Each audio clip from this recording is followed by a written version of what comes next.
Good morning. It's May 15th here in Seoul, and I'm Kim Dami. We begin with these stories making the headlines at this hour, starting with President Yoon Suk-yeol's itinerary at Hiroshima later this week. The South Korean leader will attend the G7 summit starting Friday. He will also sit down with Biden and Yoshida for trilateral talks to discuss a common interest and concerns, namely North Korea issues. A tight vote count is underway in Türkiye to elect the country's new leader. That is between President Recep Tayyip Erdogan and his biggest challenger, Kemal Kılıçdaroğlu. If neither can get the 50% of votes needed to win, the two will go to a runoff. And today, the South Korean government and the ruling People Power Party will decide on a hike in electricity and gas rates for the second quarter. A raise by 8 won per kilowatt hour is believed to be on the way. After marking his first year in office last Wednesday, President Yoon Suk-yeol heads into a full week of summits. The G7 meeting and trilateral talks with Japan and the U.S. are key engagements on his calendar. Our Oh Soo-young starts us off this morning. President Yoon Suk-yeol will hold a trilateral meeting with his Japanese and U.S. counterparts this weekend on the sidelines of the G7 summit in Hiroshima. Yoon's office has confirmed that the president will head to Hiroshima on Friday and attend an expanded session of G7 member countries, plus 8 guest nations, including South Korea. He will share South Korea's position on the key topics of food security, energy supplies amid the Ukraine war, climate change, and ways to bridge the gap between the G7 and the global South. Invited by Japanese Prime Minister Fumio Kishida, Yoon's attendance marks a further step to improve bilateral ties as the two neighbouring countries aim to end their trade and diplomatic disputes that worsened in 2019. During Yoon's 3-day visit, the two leaders will make an unprecedented joint visit to a memorial honouring Korean victims of the atomic bomb that devastated Hiroshima in 1945. To boost joint efforts with the US to address North Korea's nuclear threat and cooperate on strategic areas, Yoon and Kishida will also meet with Joe Biden. While there won't be a joint declaration, the three-way summit will be a meaningful follow-up to their previous dialogue in Cambodia last November, according to Deputy National Security Advisor Kim Tae-ho. Building on President Yoon's U.S. state visit to mark the 70th year of the South Korea-U.S. alliance and the resumption of shuttle diplomacy between Korea and Japan, we will further map out our role and contribution in multilateral diplomacy, such as at the G7 in Hiroshima. Kim says Yoon is likely to hold bilateral meetings with other world leaders while he's in Hiroshima as part of his week-long streak of diplomacy that begins before he heads to the G7 meeting. This Wednesday, President Yoon will hold a bilateral meeting in Seoul with Canadian Prime Minister Justin Trudeau upon the 60th anniversary of South Korea-Canada relations. The summit will be followed by a joint press conference and an official banquet. Another key bilateral is scheduled for Sunday. As soon as Yoon returns from Hiroshima, he will meet with German Chancellor Olaf Scholz, who also heads to Seoul after the G7 meeting. The next day, Yoon will sit down with European Council President Charles Michel and European Commission President Ursula von der Leyen to discuss how to further their 60 years of bilateral relations, focusing on digital partnership and the green transition. As Yoon begins his second year in office, Kim Tae-ho said Seoul's foreign policy will focus on maximising South Korea's economic and security interests and pursue pragmatic diplomacy, while strengthening global solidarity on the principle of freedom. Oh Soo-young, Arirang News. Now, over in Türkiye, it's a little after 3 a.m. on Monday, and the country is waiting on presidential and parliamentary election results. President Recep Tayyip Erdogan and his main opposition candidate Kemal Kılıçdaroğlu are in fierce competition. For more updates, we have our Lee Si-hoo on the line with us. Si-hoo, how are the results of the election looking at the moment? It's a fierce fight indeed, Tommy. It doesn't seem like either of the two candidates will secure the 50% of votes required to win the election.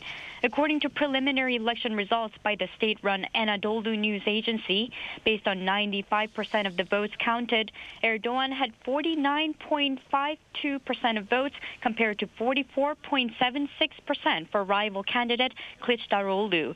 The third candidate, Sinan Ogan, received 5.28% of votes. If neither candidate can secure more than half of the votes, there will be a runoff between the top two contenders 2 weeks from now on, May 28th.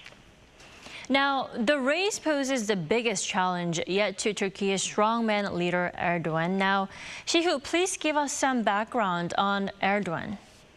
Yes, Tommy, this is the first time that Turkey's factious opposition has coalesced around a single candidate to face off against Erdogan. Kılıçdaroğlu, an economist and a politician, represents an election coalition of 6 opposition parties. Erdogan is the 12th and current president of Turkey since 2014, and prior to that, he served as prime minister from 2003 to 2014. Now, these elections come at a critical time, less than 3 months after a vicious earthquake in early February killed more than 50,000 people in southern Turkey and northern Syria. Erdogan has been criticized for botched rescue efforts and lax building controls that his ruling Justice and Development Party presided over for 2 decades. This also comes amid a serious economic crisis where over the last 2 years, the country's currency has plummeted and prices have ballooned. It's expected that if elected, Erdogan will continue to refrain from imposing sanctions on Russia and maintain a friendly relationship with the country. On the other hand, Kılıçdaroğlu is expected to work on restoring relationships with NATO and the European Union and focus efforts on recovering the economy. That's all I have for now, and I'll be back with more updates in a later newscast. Back to you, Dami. All right, thank you, Shihu, for the update. Now, moving on, Ukraine says it has captured 10 enemy positions in the key eastern Ukrainian city of Bakhmut. But Russia claims it had defended all attacks from Ukraine, denying its defenses had been breached. Our Eason does more. Ukraine says it has made significant advances in the eastern city of Bakhmut, with Kyiv's defense minister claiming that its troops had captured about 10 enemy positions in northern and southern regions of the city. Ukraine has also claimed that it had advanced some 2 kilometers in the past week, signaling a huge momentum shift in Bakhmut. However, the Kremlin denies this, saying that while Ukraine did attempt large-scale attacks from the south and north of Bakhmut over the past 24 hours, Russian forces were able to defend their territory. The Russian Defense Ministry also stressed that Russian troops changed their position for strategic reasons, a move it claims is being falsely reported as fleeing and not regrouping. Meanwhile, Ukrainian President Vladimir Zelensky made a surprise visit to Paris on Sunday to hold talks with French President Emmanuel Macron. His visit to the French capital was an extension of his multi-stop European tour to request fresh pledges of military support as Kyiv continues to prepare for its counteroffensives against the Russian forces. The French presidential office noted that the 2 leaders discussed Ukraine's military and humanitarian needs and the more long-term perspectives for a return to peace in Europe. It added that Macron will reaffirm France and Europe's unwavering support of Kyiv. Zelensky's trip to Paris came after he paid a visit to German Chancellor Olaf Scholz earlier Sunday, where the 2 leaders discussed Ukraine's planned counteroffensives against Russia. Lee Seung-jae, Arirang News.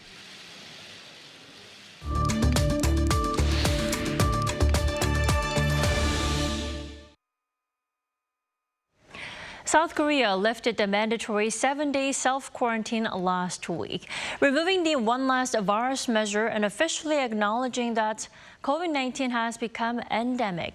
But have we really gotten over the pandemic? For more, let's turn to Professor Howard Lee from Seoul National University. Good morning, Professor Lee.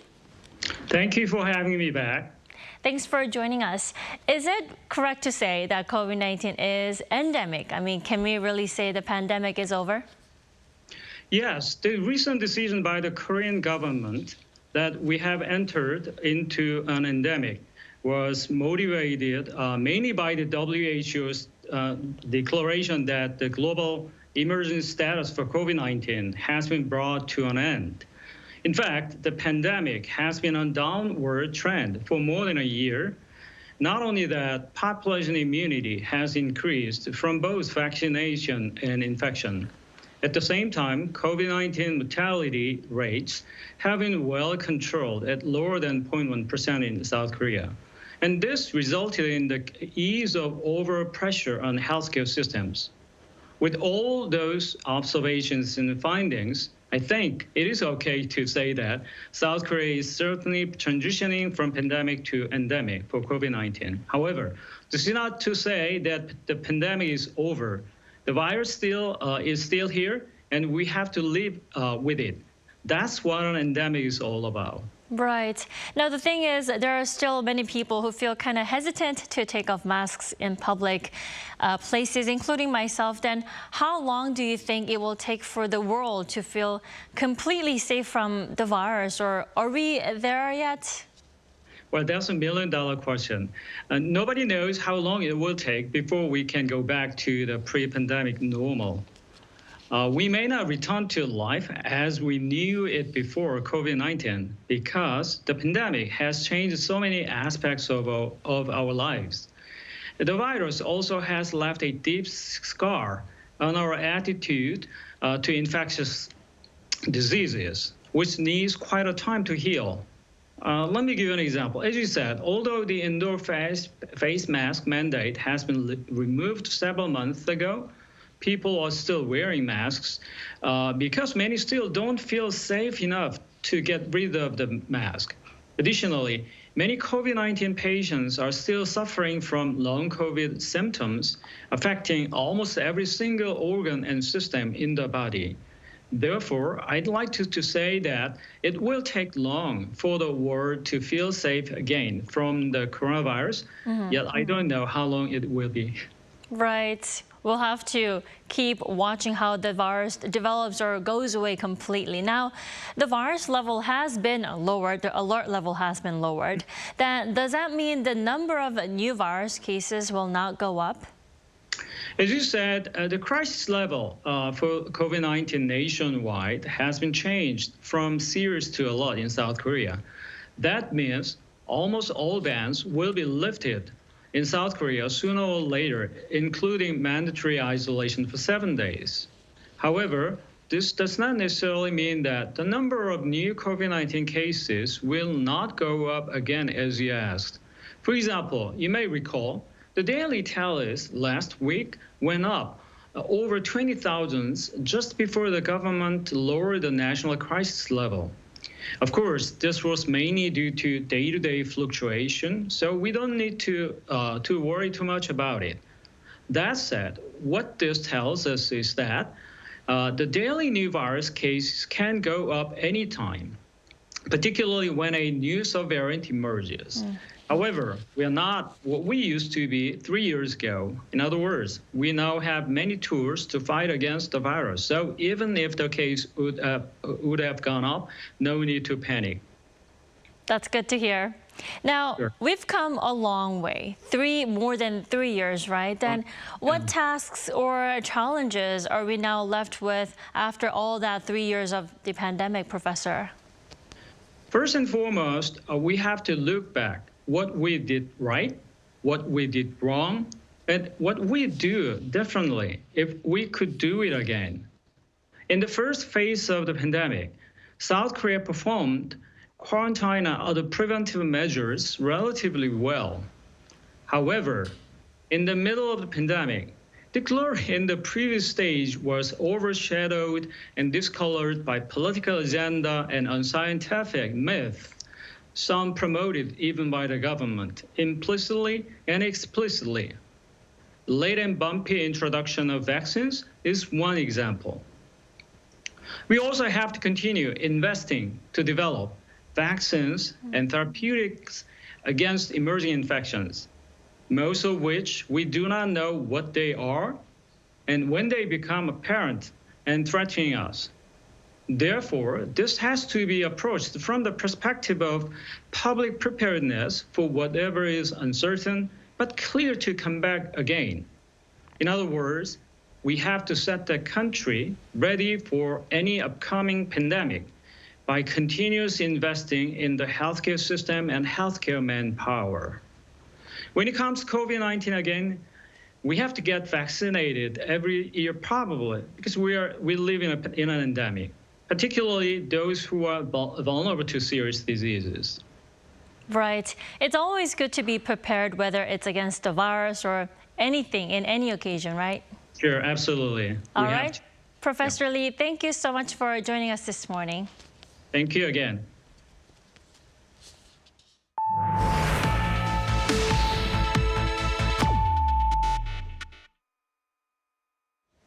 A magnitude 4.5 earthquake hit South Korea's east coast near Donghae city this morning. The Korea Meteorological Administration at 6:27 a.m. on Monday detected the quake some 59 kilometers northeast of Donghae city in Gangwon-do province. This is the biggest earthquake to hit the Korean peninsula or surrounding coastal area this year. According to the local fire station, as of 7 a.m., 18 reports of tremors were registered from Donghae City and the surrounding cities of Samcheok and Gangneung. Since April 23rd, the region has seen a cluster of minor earthquakes and tremors, a phenomenon known as an earthquake swarm. The government and the ruling People Power Party held a consultative meeting on Monday to decide on the gas and electricity rates for the second quarter of this year.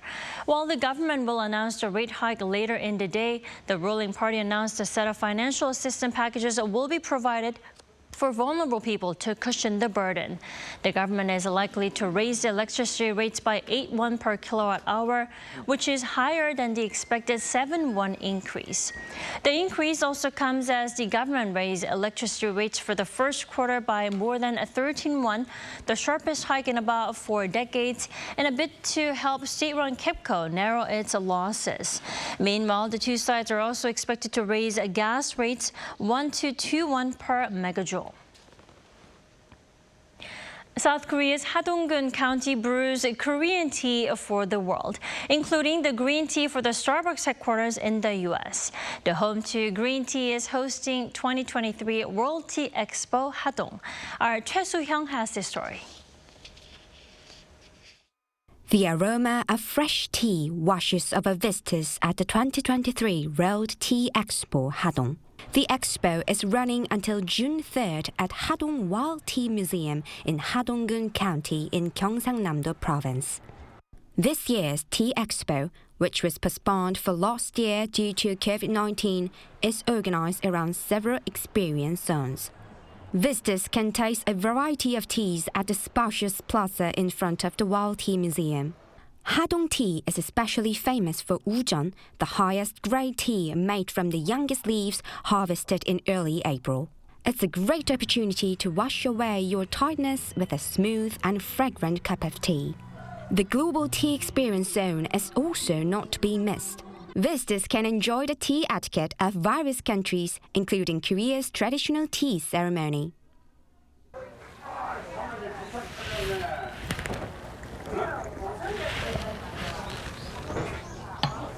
As well as experiencing this Korean tea culture, visitors to the expo also have the chance to compare it to tea culture from Japan, China, Türkiye and England. Visitors can compare differences among East Asia's tea cultures, such as how in Japan, green tea leaves are ground up as matcha powder and make soft bubbles that are easy to drink. I came to the Tea Expo because I have always been interested in tea culture. It's a chance for me to experience various countries' tea culture so I can broaden my knowledge. In Türkiye, they produce the tea from the same type of tea tree as in Hadong, but the way it is cultivated is different because they usually remove the tea leaves with scissors, not their hands. And they drink tea with lemon and lumps of sugar. You can also directly experience how Hadong tea is produced. The traditional method, which has been passed down for over 1,000 years, involves hand-mixing tea leaves from a heated large pot. I tried this tea-making experience last year and this year, but unlike last year, it was new this time, so it was fun, but a little scary because it was hot. Anyways, I still enjoyed it. Hadong World Tea Expo is hoping to welcome more visitors from all over the world. Choi Soo-hyung, Arirang News, Hadong.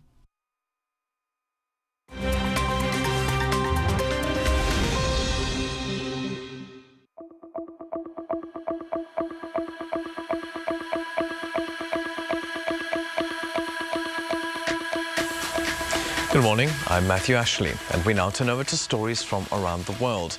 We begin with the deadly tropical cyclone Mocha, which hit the coastlines of Myanmar and Bangladesh over the weekend.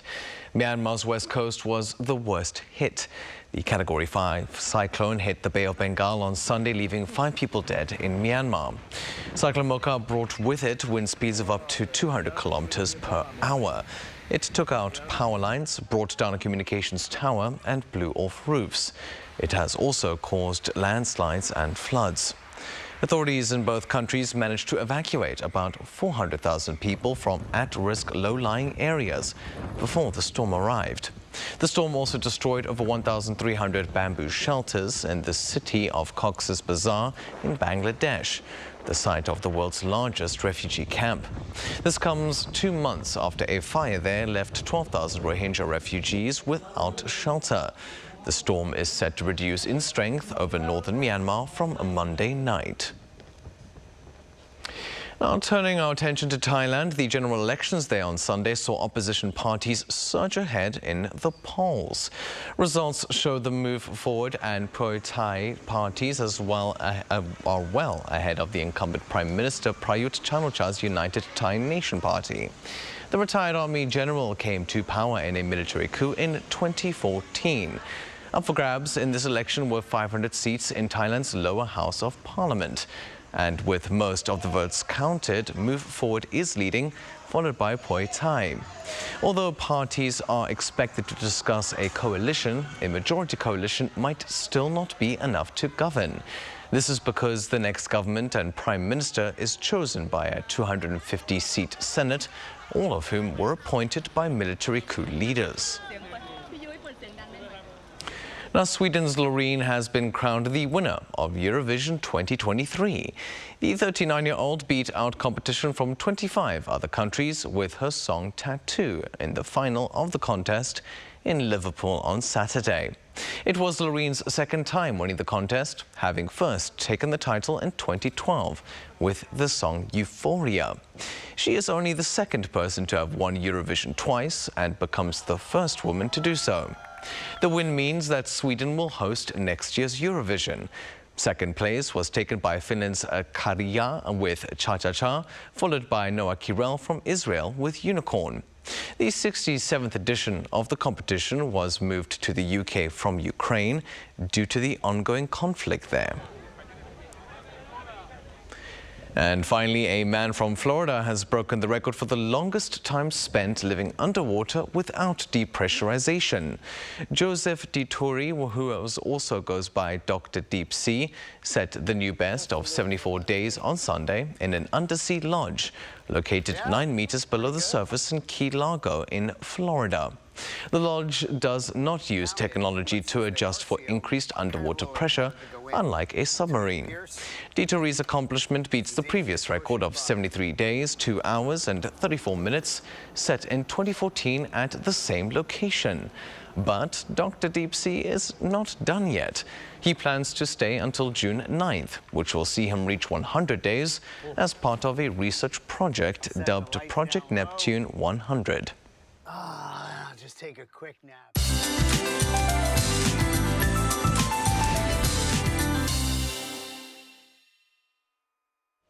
Good morning. As soon as we get into mid-May, it begins feeling more like summer. Today is Teachers' Day in Korea, and temperatures in the early morning hours are in the low teens. Then heat is on the way, with highs soaring close to 30 degrees Celsius in most parts this afternoon.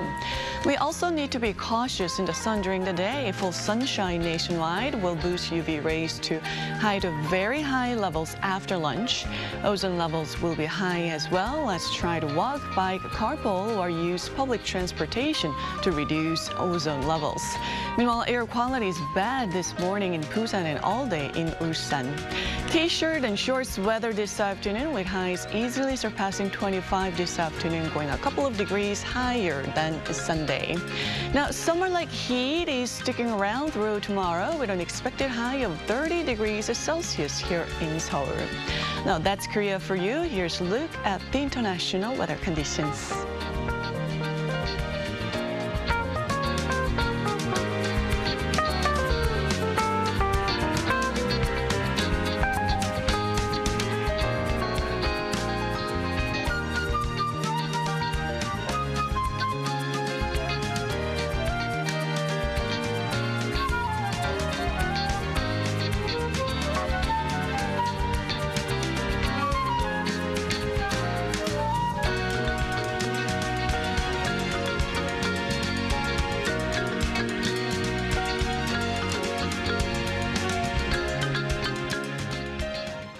That wraps up today's New Day at Arirang. Thanks for watching.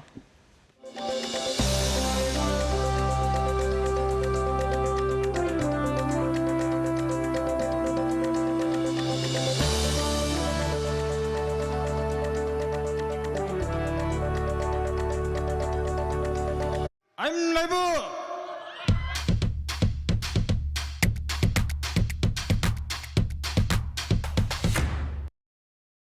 저를 도와주시는 분들이 저희와 함께 해주시는 세션분들 아무리 봐도 없지.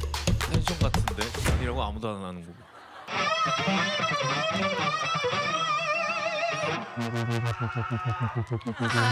좋아요.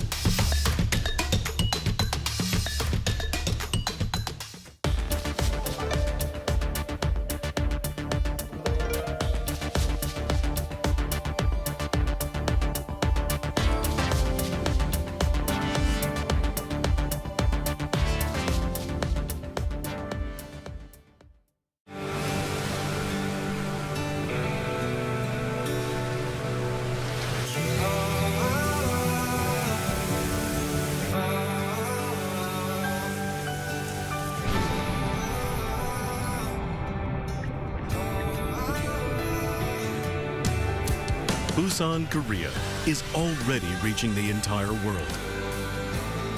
Like ocean waves that travel far and wide.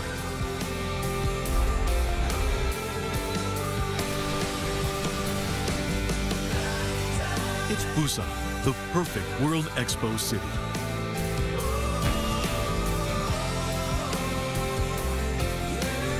Transforming our world, navigating toward a better future.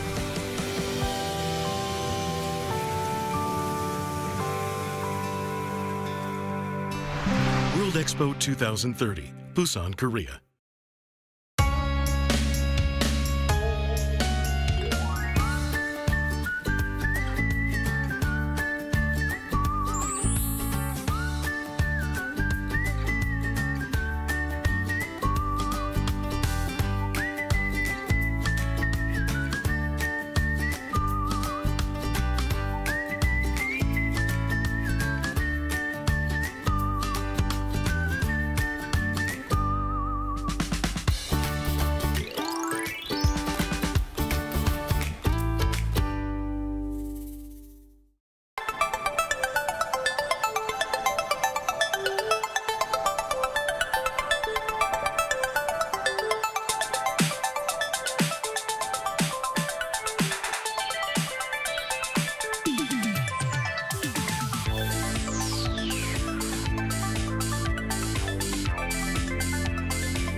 Loved and watched around the world.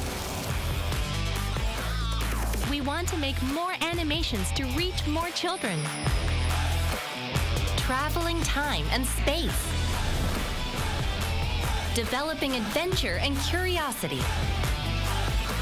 Infinite creativity and hope. We want our children to grow up to be happy. Animation, watched by children all around the world. So that joy can be felt when our animation is watched. This is the reason we make animation and share with the world. K-Animation, befriending children all over the world.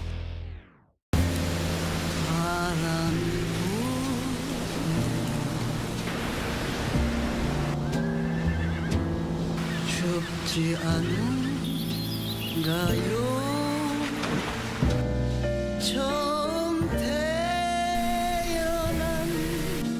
이별에서 사는 우리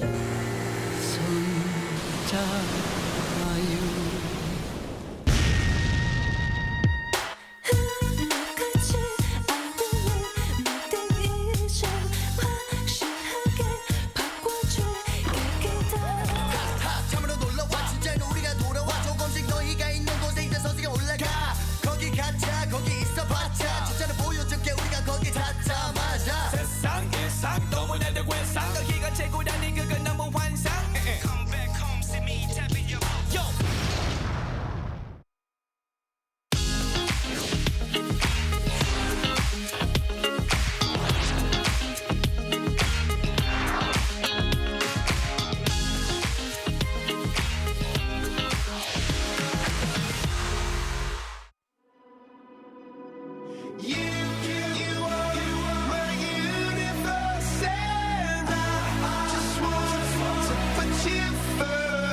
We're here to make a new type of news.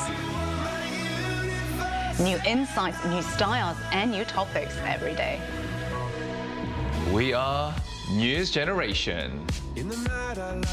Making news just for you. It's May 15th here in Seoul. I'm Shin Yeun, and this is News Generation, where we make the news at Arirang's very own open studio. Every morning, we'll discuss the top issues and latest current affairs affecting people in their 20s and 30s. Joining me in the studio is Cheska Dainha. Happy Monday, everyone!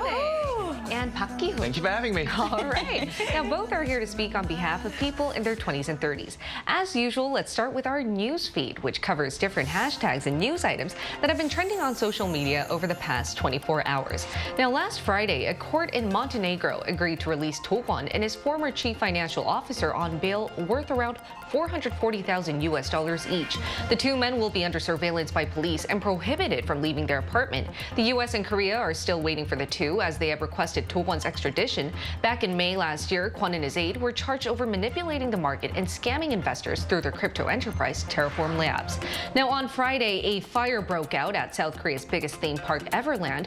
Fortunately, nobody was hurt, and the fire was extinguished in just 20 minutes. Now, this 38-year-old man played a big part. He's Cho Chan-dong, who's actually a firefighter himself, who happened to be at the theme park with his family on his day off. Now, even though he was off duty, Cho ran towards the fire as soon as he saw flames and used a nearby fire extinguisher until dozens of firefighters joined him at the site. Now, did you know South Korea has around 500 no-kid zones? This doesn't include bars or nightclubs, and recently the Washington Post published an article questioning whether this type of ordinance is discrimination against families with children or a liberty granted upon business owners and users. Now, the article pinpointed how no-kid zones reflect how children are seen as a lifestyle choice rather than an integral part of a healthy society, citing birth rates falling globally over the past 70 years. Now, this has drawn up debate here in Korea, which has the lowest fertility rates in the world. Now, we're going to take a closer look at the third news item. Now, no-kid zones aren't just confined to Korea. Other parts of the world, like the US, UK, Canada, and Germany, have also had many debates on whether restricting children from entering certain restaurants, cafes, or even certain seats on airlines is appropriate. Supporters of no-kid zones say it's up to the business owners to choose what is allowed, but opponents say this can stigmatize children and deny them the basic right to be in public places. So here at the studio, I would like to hear what you guys have to say about these no-kid zones, starting with Ki-hoon. Are you for or against them? To be honest, my answer would really depend on my situation. So, but you know, for now, I think I lean more towards the for only because there are more kid zones than no kid zones here in Korea for now. You know, kids are an integral part of the society, and definitely, you know, we need them for the future as well. But at the same time, if I were the restaurant owner, I would have the right to set my own entrance policies for my own interest and for my own benefit. So I think parents can actually choose, you know, to not go there, and they have different options like kids cafes. So I think, in my perspective, changing these rules is not going to reduce the fertility rate immediately here in Korea. So I think, you know, there are more fundamental aspects that the government and policymakers need to make to really balance this matter out. For sure. And initially in the Washington Post article, they talked about whether you're for or against these kid zones. But the bigger question that was raised was whether who should be responsible for tolerating and managing the kids out there. So what are your thoughts on this, Cheska? Oh, that is such a tricky question. And I love these discussion topics because they raise us a lot of questions. But I think that this kind of reminds me of, do you remember at McDonald's, they used to have a playground for kids? I used to play there. I loved it there. I love this. Like, you can get a Happy Meal and then get little toys and then go to the... So what I'm trying to say is it's a matter of perspective, whether about not allowing kids or allowing kids. But how about we let children just be children in places? So maybe a yes kid zone where children can roam around, scream a little, make a scene, just like how children are supposed to be. Right, and maybe if we see more of these yes kid zones, this could actually boost up fertility rates. That's what I'm thinking. For sure, that's a good idea. Now let's move on to our discussion topic for today. Today is Teachers' Day here in South Korea, but over the past few years, how students perceive and treat their teachers has become quite controversial, especially because the older generation wouldn't ever dare think of trying half the things kids these days seem to be doing. And to find out more, take a look at the screen.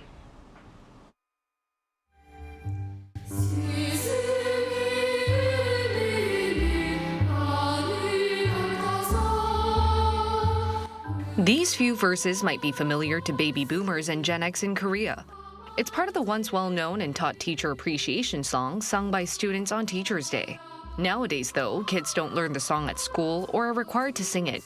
As a matter of fact, some don't even know the song's existence as a whole, which shows how much the perception towards teachers has changed over time. Today, NewsGen aims to answer 3 questions. 1. How do young people in Korea perceive teachers?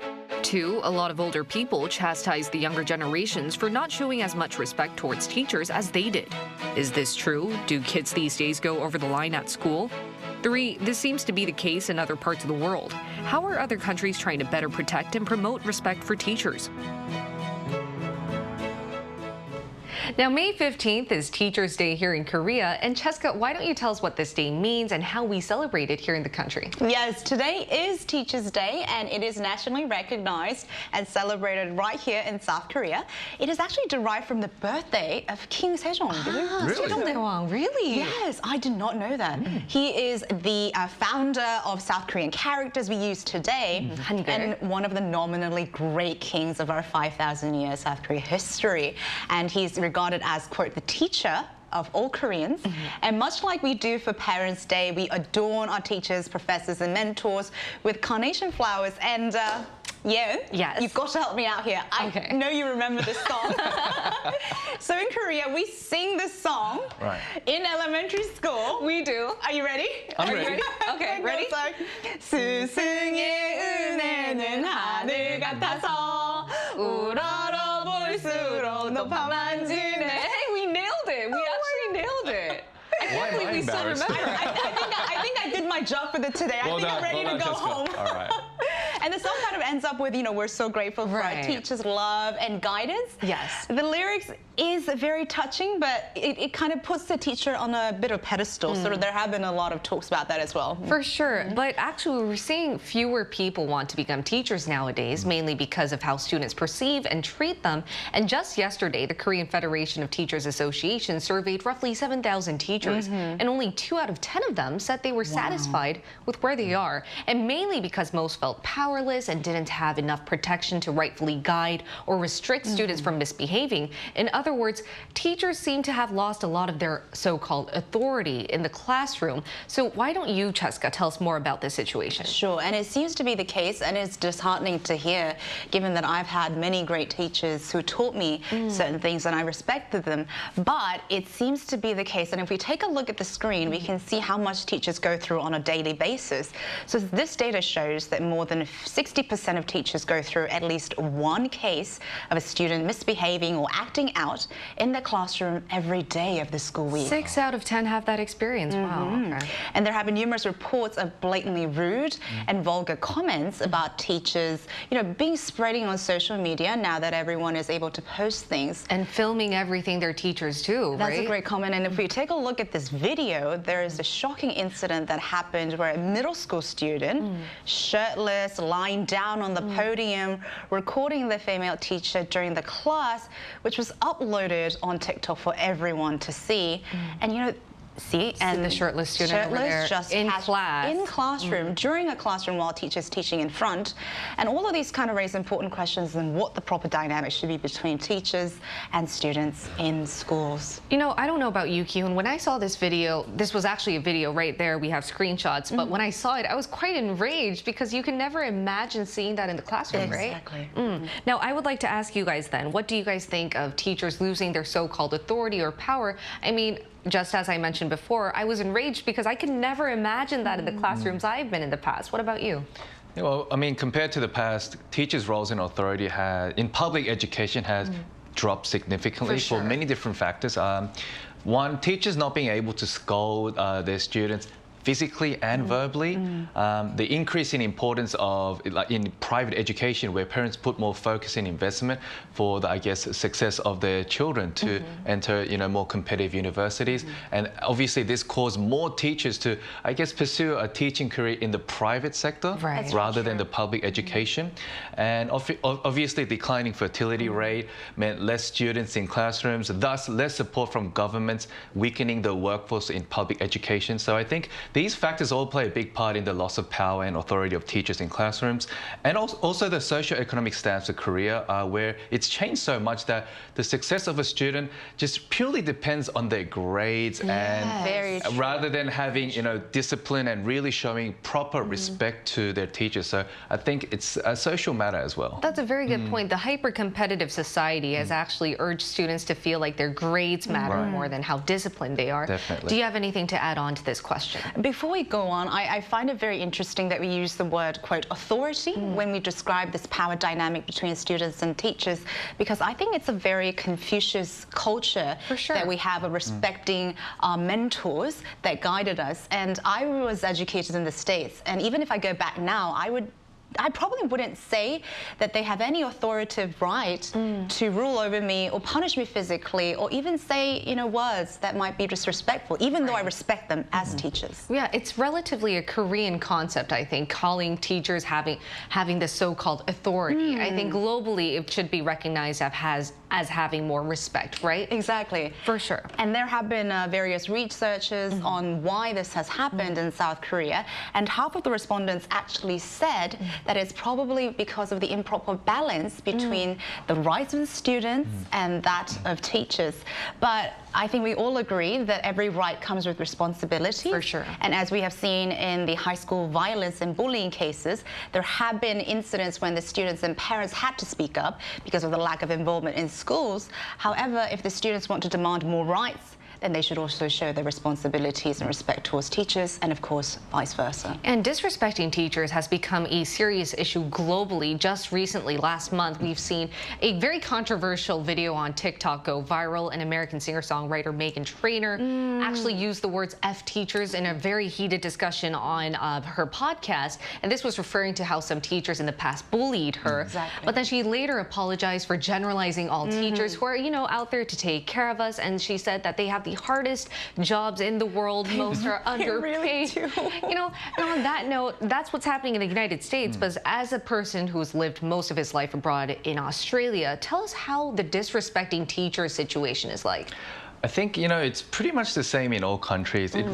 To me personally, it all depends on the student's attitude. Right. That's a very good point. In a classroom setting. So if they're all willing to learn, I guess the teachers will put in the extra effort to teach them more academically, and all about all the other things that we need as students. But on the other hand, if the students are not willing to learn or even listen to the teachers, I think it's totally right for the teachers to, you know, not really play that teacher's role of, you know, trying to teach them, because even if I were a teacher, if my students weren't listening, I wouldn't really go through the trouble of stressing out every day, trying to, you know, teach them when they're not listening. Yeah, when they don't seem motivated. Exactly. So I think it's not really about, you know, what country, you know, what kind of education system they have. It's all about how students view their teachers in general. And I think the more I age, I realize that it's all a human-to-human relation. You know, back when I was young, I thought of teachers as just like my teacher, you know. The adult who's supposed to know everything and tell me anything. And unconditionally loves and protects me. But now that I'm getting older, I realize they're teachers, they're young adults themselves, still looking for ways to go on with life. That's very true. And why don't we include an actual teacher to hear his thought on today's discussion topic? We'll be back right after this.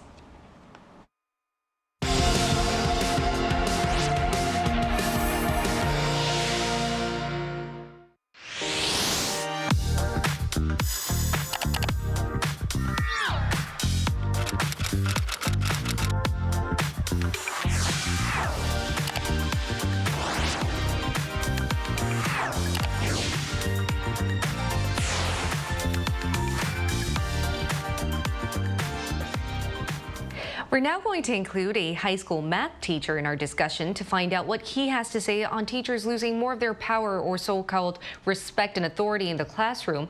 Please welcome Yoon Yong-hun. Welcome, Yong-hun. Hi, thanks for having me. All right, Yong-hun, I hear that you've experienced teaching in both Korea and the States for around 10 years now, so we'd like to hear you speak on behalf of teachers in both countries.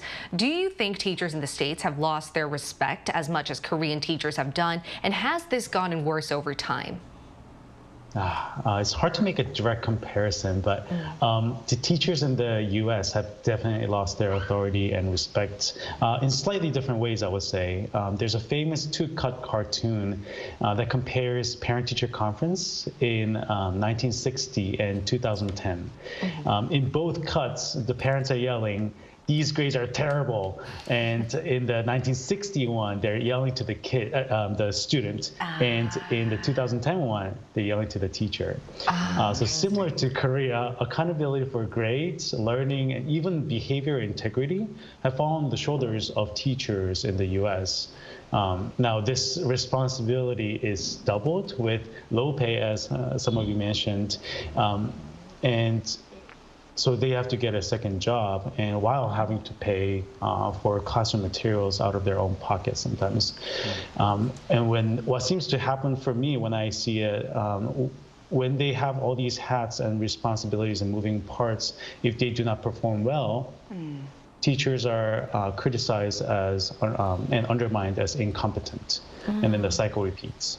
And I think yes. Sorry, please go on. Yes. Oh no. What I feel like the student misbehavior tells, it's not necessarily the students are evil. I think they mirror this kind of attitude and this kind of change in the culture. As much as I feel like students, as much as I believe the students are whole people, they're impressionable, and I think they kind of absorb that cultural change, and that's why we don't see the reference that the older generations remember. I think you mentioned a really important word, impressionable, and they're all young children. They learn from the adults, and you gave an example of this cartoon where the parents are yelling at the children first in the past, and now they're yelling at the teachers, and then children sort of learn from that, right? So could you give us specific examples or personal experience of students actually disrespecting teachers, or they have impressioned somehow? There's so many. Using profanity or extremely rude emails that they would never say to my face, which I feel like are all parent behaviors that I've also noticed. But sometimes it's the simple ones that really dig. Like when one of my students said, my parents pay for your salary, as if I were their servant or worker, as opposed to professional or a teacher. And I want to highlight that this is, again, like this is not materializing from thin air. They're mirroring, they're reflecting either the disrespect, like outright disrespect, or lack of the act of respect that we adults, I believe, have failed to upkeep.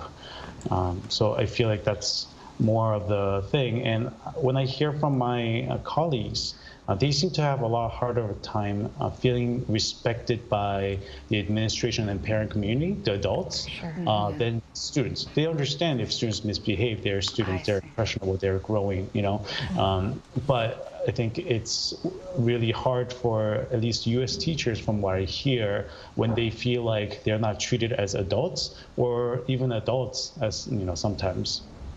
I absolutely agree with you, because I used to teach elementary school students as well English, and some of them really made those rude remarks, and I really couldn't say anything to their faces, because at the end of the day, they're children, and I couldn't say anything to their parents either. Anyway, but I hear the United States aims to protect teachers' authority effectively.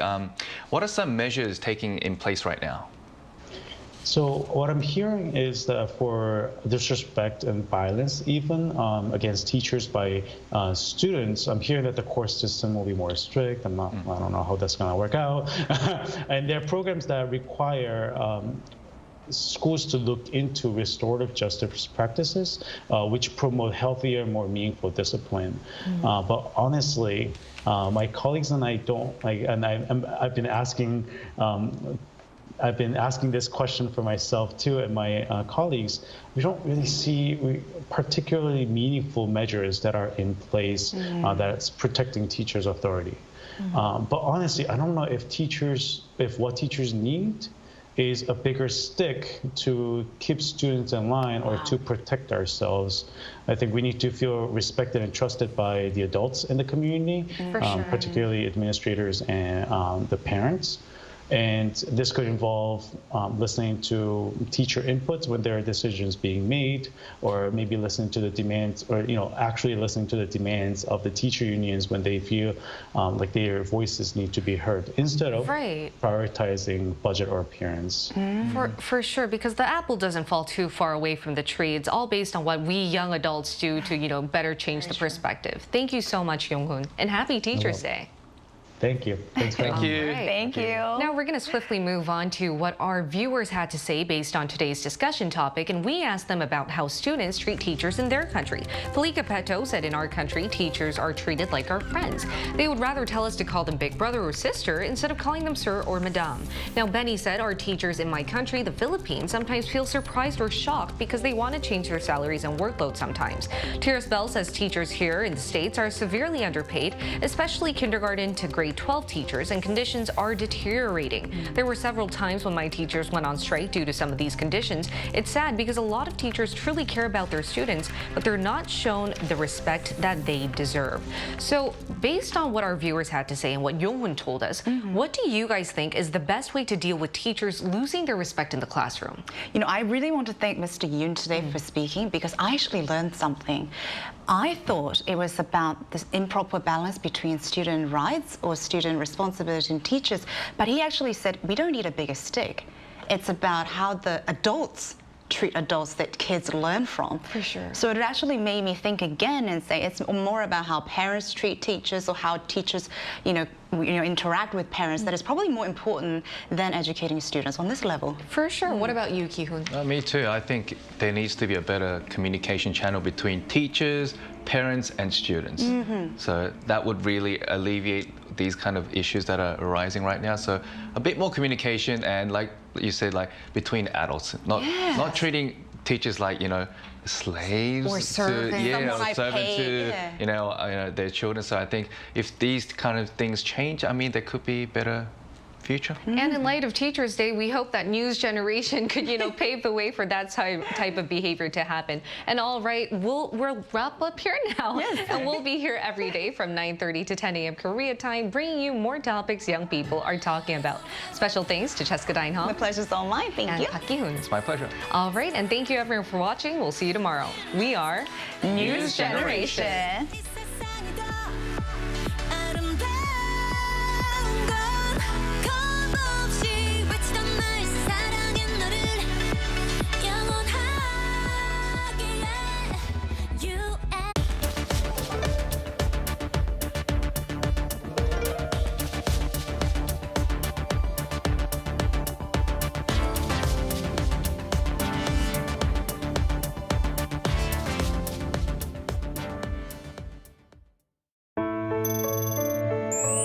Hello, I'm Ernei Müller, Ambassador of Slovenia.